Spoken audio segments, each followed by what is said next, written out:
probably one of the most pervasive psych disorders, second maybe to anxiety, and they trade places, anxiety and depression do, but is mood disorders, and that's what we're going to be looking at here with Module 49.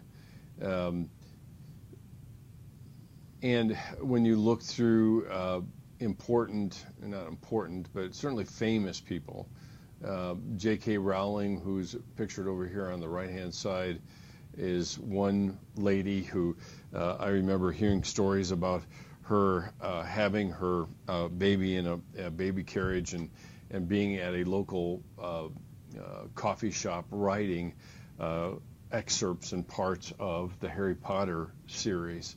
And of course, she would probably be the first to mention about what depression and how it played in her life itself. But when we talk about mood disorder, we're actually talking about two different component parts. First is depression, and when you talk about mood, you're talking about essentially impacting one's happiness, optimism, feelings of worth, loss of or interest in family and friends and activities. All of that is very much a part of mood itself, and we can say I'm in a good mood, I'm in a bad mood. It captures certainly all of that. So essentially depression is part of it, and then the other part of it is what we might refer to as motor hyperactivity or mania. And in order to understand these disorders, let me just explain something that I don't think necessarily is in your book, but if we were to chart, if you will, mood, most people's moods over time look a little bit like a sine wave. There's a average mood versus good versus bad. I'll put positive up here and negative up here. And generally, we function around this center line. We have some low spots, we might have some higher spots, but generally speaking, they run along this average line. When we talk about people with depression, what happens is that the mood drops to a very, very low level. Usually this is where suicidal thoughts and things like this occur, and it stays there. And unless it remits and returns to a more normal level, a lot of times what people have are recurrent episodes of depression that look a little bit like this. They don't get real high, but they really do get pretty low. And so that's what we oftentimes refer to unipolar. In other words, there's only one pole of the emotional spectrum that's being portrayed, so just this pole.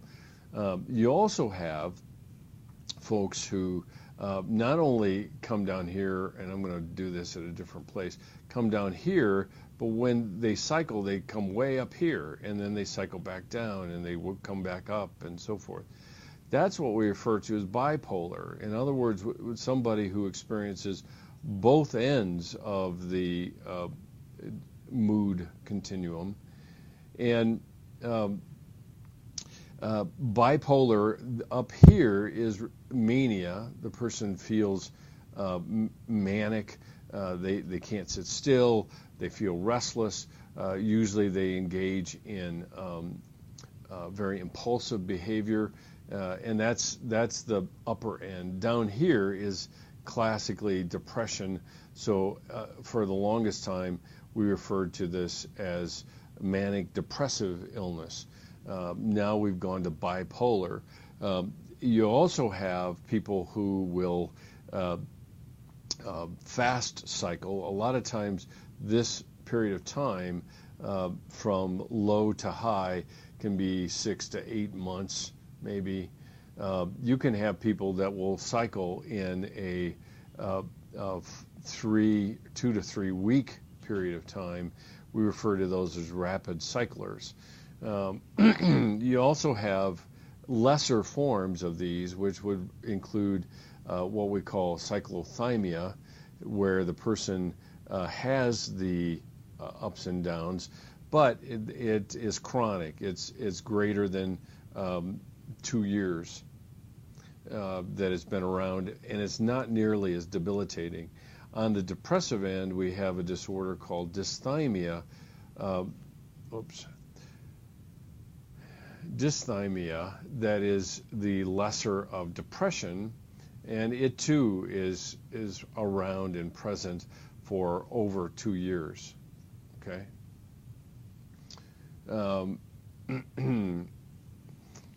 So all of these really are all part of mood disorders. So we have depression, clinical depression, or major depression is how we refer to it. It is known by some specific hallmark symptoms, and it would be at least 5 signs of depression. One would be lethargy, feelings of worthlessness,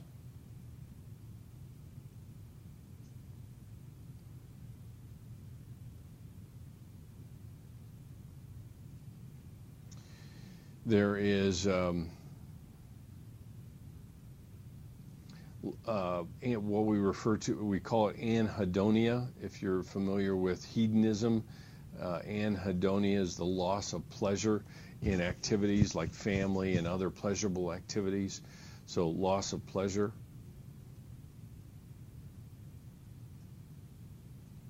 Another one is helplessness and hopelessness. And again, your book doesn't go quite into this detail, but I thought it might be helpful for you to understand. So hopelessness.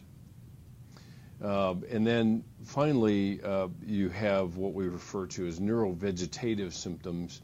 And what that means is disturbances, that's Neuro. Can't read that, which I'm sure you probably can't. Vegetative symptoms. This is appetite, sleep are the 2 major ones that we see.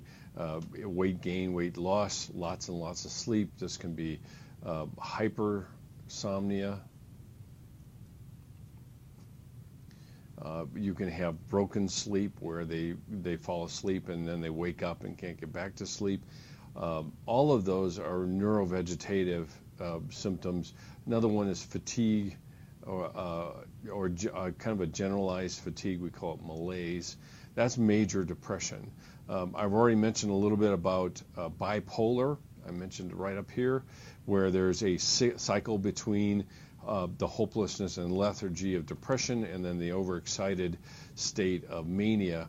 By the way, when we talk about mania, usually what you see is reckless behavior in particular areas, reckless or impulsive behavior. Sexual activity is one. Gambling or money-related things are another. And then just generally risky behaviors like driving or risky behaviors in other areas that they're present. The other one that's in here that I can mention is what we refer to as grandiosity. In other words, they think that whatever they're doing won't affect them like it does everyone else. And so they have this grandiose notion about how life will be with them. And I wrote it, and it was probably kind of hard to read. So it's Grandiosity,